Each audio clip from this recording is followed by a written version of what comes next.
On se retrouve dans une nouvelle vidéo pour te parler de mon parcours et de comment j'en suis arrivée là aujourd'hui. Comment ça se fait que je me suis lancée dans l'entrepreneuriat, pourquoi je suis devenue CM, est-ce que c'était mes études ou pas à la base. Je te raconte tout et ça en me maquillant, en me préparant ce matin.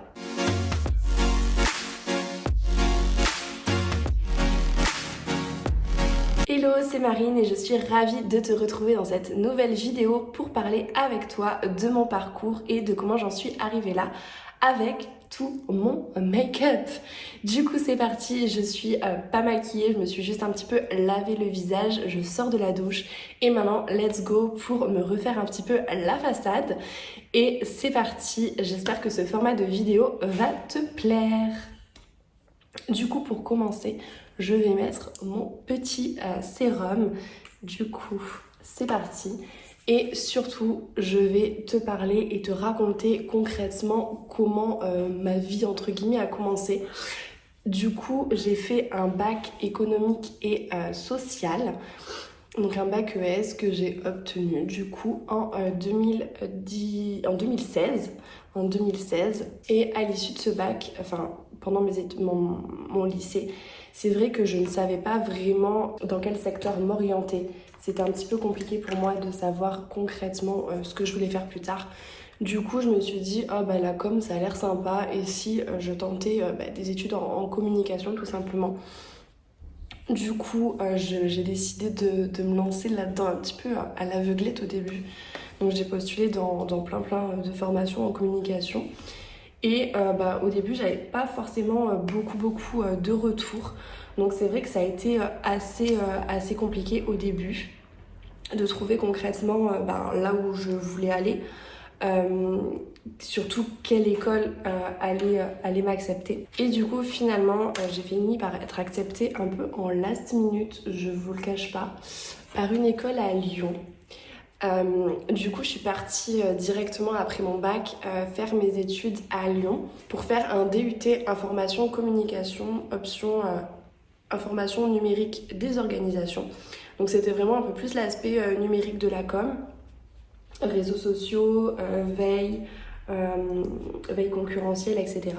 Du coup, c'était hyper intéressant. J'avoue que des fois, je me suis dit, est-ce que j'avais pris le bon parcours? Est-ce que tout simplement la com, c'est vraiment fait pour moi? J'ai fait tranquillement mes études. La première année, j'avais un stage à effectuer. Du coup, j'ai fait mon stage, c'est un stage d'1 mois à l'armée de l'air. Et plus particulièrement à l'école de l'air sur la base 701 à Salon de Provence.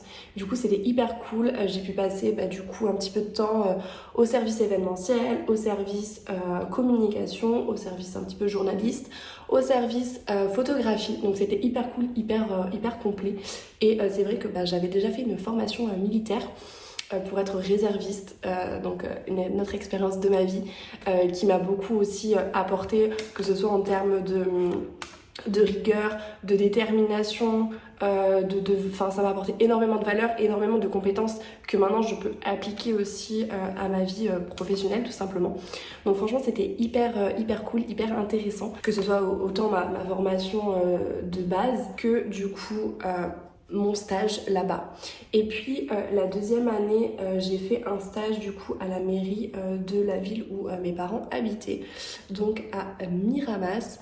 Du coup, j'ai travaillé un petit peu tout pour le service communication et notamment pour les réseaux sociaux de la ville.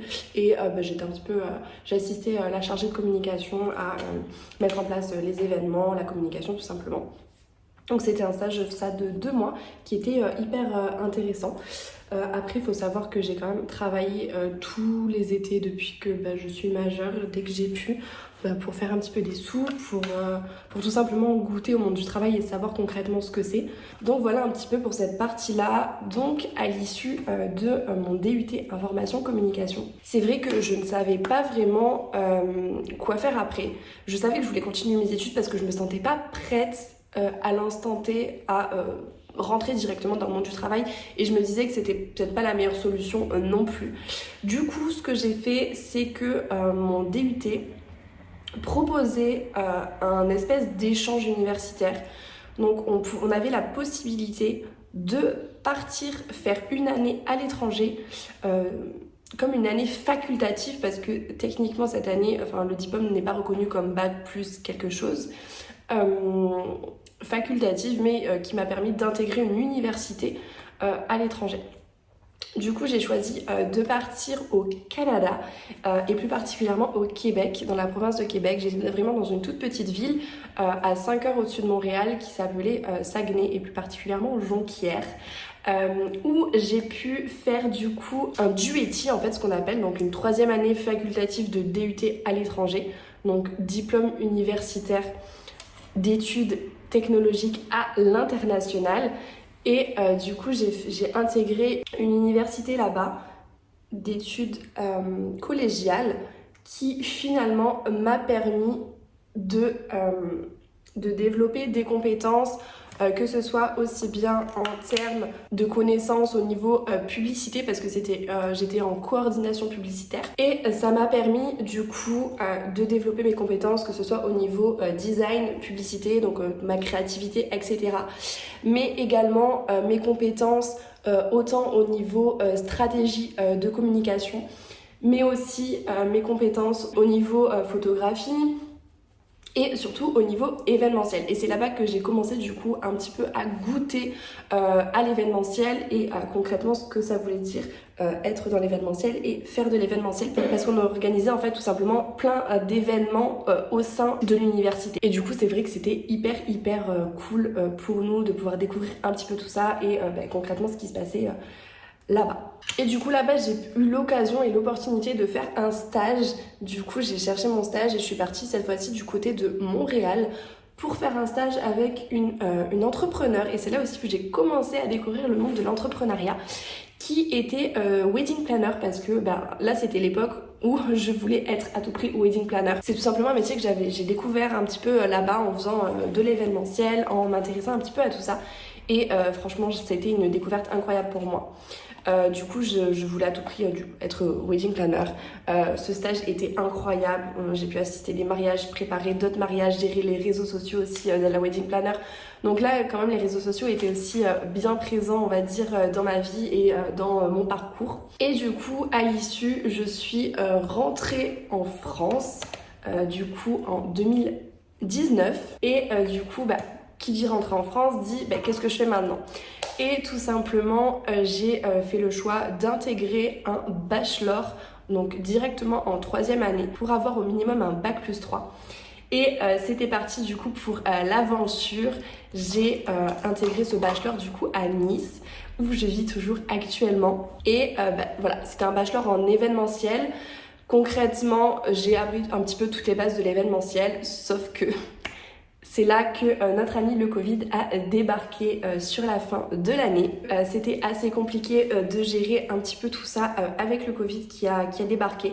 Résultat, je devais faire un stage de 6 mois, tous mes stages annulés, etc. Du coup, c'était la fin de ma vie, c'était la galère. J'étais là, mais comment je vais faire pour valider en fait mon diplôme parce que sans diplôme validé, j'ai pas mon année, je valide pas mon bac plus 3 quoi. Donc finalement ce qui s'est passé c'est que l'école a été hyper cool. Comme on trouvait pas de stage, ceux qui avaient fait le choix de passer en master au sein de l'école avaient automatiquement leur diplôme de validé. Du coup je suis passée en master dans cette école et j'ai intégré un master en événementiel et relations publiques. Donc concrètement, communication, événementiel, relations publiques, j'ai un petit peu vu aussi tous les domaines. Et ce master était en alternance. Du coup, ce qui s'est passé, c'est que j'ai tout simplement intégré une première alternance avec une dame qui était entrepreneur, encore une fois. Donc là, c'était pas du tout dans mes plans d'être entrepreneur, mais ça a commencé un petit peu à germer dans mon esprit. Et c'est vrai que toutes ces expériences ont permis de découvrir un petit peu tout simplement ce que c'était que l'entrepreneuriat. Cette dame du coup était tout simplement community manager. Elle gérait les réseaux sociaux de plusieurs entreprises et du coup je suis venue l'épauler sur ses missions. Et c'était hyper cool parce que c'était vraiment ma première grosse expérience professionnelle et surtout ma première grosse expérience professionnelle en tant que dans l'entrepreneuriat tout simplement. Ensuite, après du coup cette première année d'alternance, donc la dame n'a pas pu me garder pour la seconde pour des raisons simplement financières. Et j'ai rejoint une agence en communication et une agence en communication et publicité. Du coup, je me suis occupée des réseaux sociaux de plusieurs entreprises sur Nice, de plusieurs professionnels. Donc pas du tout C'était quand même plutôt des grosses entreprises qui tournaient déjà pas mal, des boulangeries, des réserves animalières, etc. Donc c'était franchement très très cool, c'était une bonne expérience aussi. J'ai vraiment pas très bien vécu cette année d'alternance, surtout vers la fin. C'est vrai que il y avait beaucoup de pression, beaucoup de responsabilités. J'avais un petit peu tout à gérer, tout à faire. Et pas forcément de soutien, c'était juste de la pression, des reproches, des critiques. Et on voyait pas beaucoup l'impact que j'avais et finalement le travail que je faisais. Du coup, en parallèle de la fin de mon alternance, j'ai commencé un petit peu à me former. Et c'est là que, je me suis dit, mais en fait, si c'est pour travailler dans des conditions pareilles, le salariat, c'est vraiment pas fait pour moi. J'étais à la limite du burn-out, j'allais au travail la boule au ventre parce que je me suis dit, qu'est-ce qu'on va me dire aujourd'hui, quel reproche on va me faire, quelle critique on va me faire. Je restais des heures au travail qui n'étaient bien évidemment pas payées en heures sup. Mais apparemment, c'était normal. Et j'avais pas mon mot à dire parce que concrètement j'étais l'employée quoi. Donc, et j'étais que en alternance bien évidemment. Donc concrètement au bout d'un moment quand on pleure tous les soirs, quand on va au travail la boule au ventre, on se dit vraiment c'est pas possible de continuer comme ça. En parallèle j'ai commencé à me renseigner sur l'entrepreneuriat, sur comment être community manager, freelance, etc. Et j'ai commencé à trouver des petites informations et j'ai tout simplement commencé également à me former. Du coup, j'ai fait une première formation un petit peu pour reprendre un petit peu les bases, etc. Et surtout pour déterminer mes offres, mes tarifs, etc. Mais c'est vrai que ça n'allait pas assez loin à mon goût. Et c'est là que j'ai fait la connaissance de Alison qui était community manager et surtout qui se lançait pour aider les community managers à se lancer tout simplement, à créer leur entreprise, etc. Et donc ça s'appelle la CM Academy. Et du coup en juillet 2022, j'ai rejoint la CM Academy pour vraiment me perfectionner, comprendre un petit peu mieux le métier parce que c'est vrai que l'apprendre sur le tas par quelqu'un qui n'est pas community manager et le devenir à côté de quelqu'un qui est vraiment community manager, c'est totalement différent. Du coup, j'ai été formée mais incroyablement bien. Je vous recommande à 1000% la formation d'Alison. Et ensuite, je me suis lancée finalement à l'issue de mon alternance en septembre 2022 à mon compte. Du coup, là, ça y est, ça fait à peu près 1 an et demi que je suis à mon compte. Et que je suis trop heureuse et je sais vraiment que, en tout cas à l'instant T, c'était la meilleure décision de ma vie et c'est ce dont aussi j'avais tout simplement besoin. Donc du coup là je continue tout simplement de me développer, de me former, d'apprendre continuellement, de me former à vraiment divers sujets pour être toujours la plus efficace possible et surtout pour répondre au mieux à mes clients vraiment. Du coup à l'issue donc j'ai rejoint aussi plein de groupes d'entrepreneurs, de formations d'entrepreneuses. J'ai commencé à avoir tout simplement des connaissances, à me faire des amis aussi dans ce milieu-là. Ça, ce qui me permet du coup d'être aussi bien entourée, de pouvoir discuter de divers sujets avec d'autres personnes qui comprennent aussi ce que je fais, qui vivent eux les mêmes choses, les mêmes situations, de se soutenir, de partager nos idées, de se développer tout simplement. Et petit à petit du coup je fais mon petit bout de chemin et depuis du coup presque 1 an et demi, enfin presque, non ça fait 1 an et demi, je suis community manager. Donc j'ai commencé en tant que community manager, je faisais vraiment que de la délégation totale des réseaux sociaux. Et puis au fur et à mesure, je me suis formée à d'autres choses, je me suis spécialisée sur d'autres choses. J'ai pris la casquette un petit peu de coach.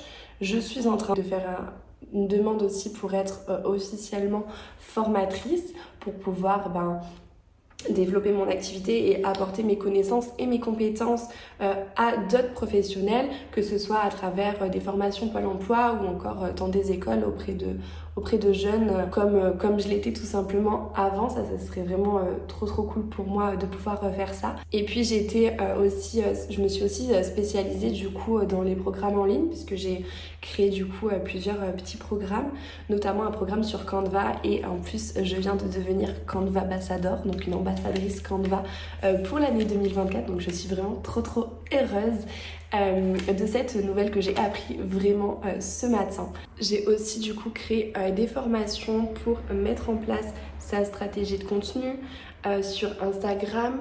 Et là, je suis en train de sortir une toute belle nouveauté. Il s'agit d'une box à contenu digital mensuel, donc sous forme un petit peu d'abonnement, où chaque mois, on va venir recevoir sa box directement dans sa boîte mail avec tout ce qu'il faut pour venir créer son contenu. L'objectif, c'est vraiment de venir gagner du temps, de venir gagner en sérénité aussi, puisque ça va être tout clé en main. On va avoir dans cette box des titres accrocheurs avec les idées de contenu. On va avoir tous les sons tendances du moment pour faire ses reels avec les idées de reels. On va avoir également les dates clés du mois, des templates de posts pour le mois à venir. Et plein d'autres surprises, parce qu'il y aura également plein de choses qu'on recevra chez soi directement dans sa boîte aux lettres. Le but, c'est vraiment de casser aussi un petit peu cette barrière du virtuel et qu'on puisse avoir des choses concrètes en main. Donc j'ai vraiment trop hâte. C'est un projet qui me tient énormément à cœur, qui sera disponible du coup soit à l'unité, soit sous forme d'abonnement. Et ça sort très bientôt. Quand cette vidéo sortira, la box sera déjà lancée et sera déjà en ligne. J'ai hâte de voir ce que ça donne. J'espère que cette vidéo t'a plu et que ce format aussi un petit peu nouveau t'a plu. Du coup, si cette vidéo t'a plu, n'hésite pas à me le dire en commentaire et à t'abonner à la chaîne pour ne pas manquer les prochaines vidéos. Je te dis à la semaine prochaine!